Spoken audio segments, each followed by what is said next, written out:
नमस्कार भक्तों, स्वागत है आपका कथा भजन में, जहां हम बैसाख मास के 13वें अध्याय की कथा सुनेंगे। ब्रह्मा जी कहने लगे कि हे यम, इसमें क्या आश्चर्य की बात है? क्यों दुखी होते हो? सद्गुणों से ईर्ष्या करना मरांतक होता है।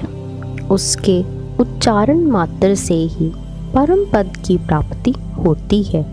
फिर राजा के शासन से विष्णु लोक को क्यों ना जाएं, जिनकी जीवा पर हरि विराजमान है और जो विष्णु भगवान को प्रणाम करते हैं, स्मरण करते हैं और उनके गुणानुवाद गान करते हैं, उनको अश्वमेध यज्ञों के समान फल मिलता है।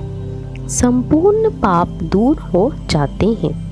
भगवान प्रसन्न होने से विष्णु लोक प्राप्त कर सायुक्ता प्राप्त करते हैं।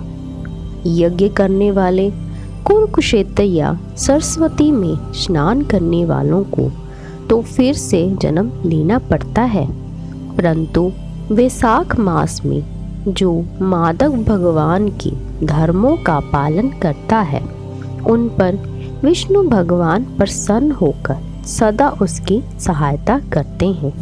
हे सोरे, उस राजा का प्रभाव मेरे वंश में नहीं है, क्योंकि वासुदेव भगवान के भक्तों का अशुभ कहीं नहीं होता। उसको जन्म मृत्यु जरा व्याधि आदि भय नहीं व्यापते। स्वामी के नियुक्त कार्य करने पर देहधारियों को कुछ अपराध नहीं होता। हे यम, जब तुम इस कार्य के करने में असमर्थ है तो तेरा क्या दोष? तू शोक मत कर। ब्रह्मा जी के ऐसा कहने पर यम बहुत दुखी हो दीन वाणी से कहने लगा, हे तात, अब मुझे अपने काम पर जाने की इच्छा नहीं है। इस महावीर्यवान राजा को जब मैं अपने धर्म से चलायाम कर दूंगा, तब कृत हो जाऊंगा। हे कृपालु, आप मेरे इस कार्य को सिद्ध करा दीजिए, तब मैं फिर शासन करूंगा। यह बात सुन ब्रह्मा जी यम से कहने लगे कि इस विष्णु धर्मपरायण राजा का निर्गह तू नहीं कर सकता। फिर ब्रह्मा जी यम को साथ ले क्षीर सागर में विष्णु भगवान के पास गए और सांख्य योग द्वारा स्तुति करने लगे। तब विष्णु भगवान प्रकट हुए तो यम और ब्रह्मा ने प्रणाम किया। तत्पश्चात विष्णु भगवान ने आने का कारण पूछा। तब ब्रह्मा जी बोले, हे श्रेष्ठ, आपके दास राजा के शासन में सब मनुष्य वैशाख धर्मों को करके विष्णु पद को प्राप्त करते चले जा रहे हैं। इसी कारण यमपुरी शून्य हो गई है।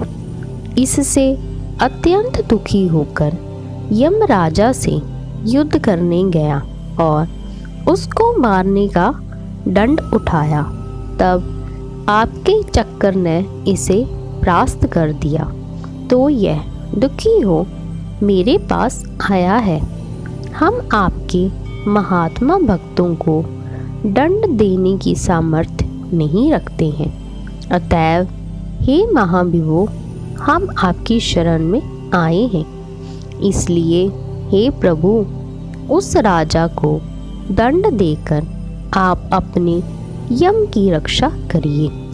ब्रह्मा के ये वाक्य सुनकर विष्णु भगवान हंसे और ब्रह्मा जी व यम से बोले, मैं लक्ष्मी तथा प्राण और देह, श्रीवस्त्र, कौस्तुभमणि तथा वैजंती माला, श्वेत दीप, बैकुंठ, क्षीर सागर, शेष और गरुड़ का त्याग कर सकता हूँ, परंतु ऐसे भक्तों को कदापि नहीं त्याग सकता जिन्होंने मेरे लिए संपूर्ण भोग त्याग दिए, प्राण छोड़ दिए, मुझ में ही अपनी आत्मा को लगा दिया, उन्हें मैं कैसे छोड़ सकता हूँ। अतएव हे यम, मैं तेरे दुख को दूर करने का उपाय बताता हूँ।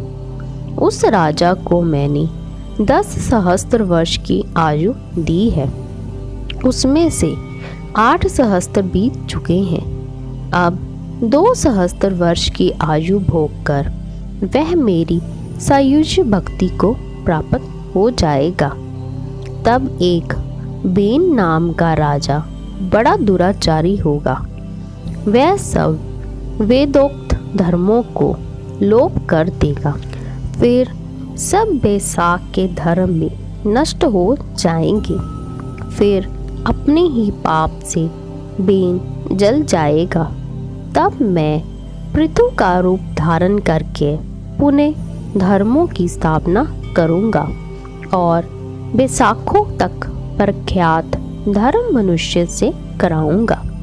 इस प्रकार हे यम, तेरे कार्य की सिद्धि हो जाएगी। तू खेद मत कर। बैसाख के धर्म में निष्ठ महात्माओं द्वारा इस बैसाख में भी तुझे भाग प्राप्त होगा। राजा से भी तेरा भाग मिलेगा। तू खेद को छोड़कर पराक्रम प्राप्त होने योग्य बन। जो मनुष्य पृथ्वी में तेरे उद्देश्य से प्रतिदिन स्नान, अर्घ, जल, कुंभ, दही, अन्न आदि का दान ना करेंगे, उनके किए हुए सब कर्म निष्फल हो जाएंगे। अतएव तू उस राजा के ऊपर क्रोध का त्याग कर दे। वह राजा तेरा भाग देगा, क्योंकि वह मेरा अत्यंत भक्त है। और जो कोई प्राणी तेरा भाग देकर बैसाख धर्मों में प्रवृत्त हो, उनके धर्म में तू विघ्न मत करना। जो धर्म के पालन करता तुम्हें छोड़ केवल मेरा ही भजन करें, उनको तुम मेरी आज्ञा से अवश्य दंड देना। उस राजा से तुम्हें भाग दिलाने के लिए मैं अभी सुनंद को भेजता हूँ। वह वहाँ जाकर तुम्हें भाग दिलवाएगा।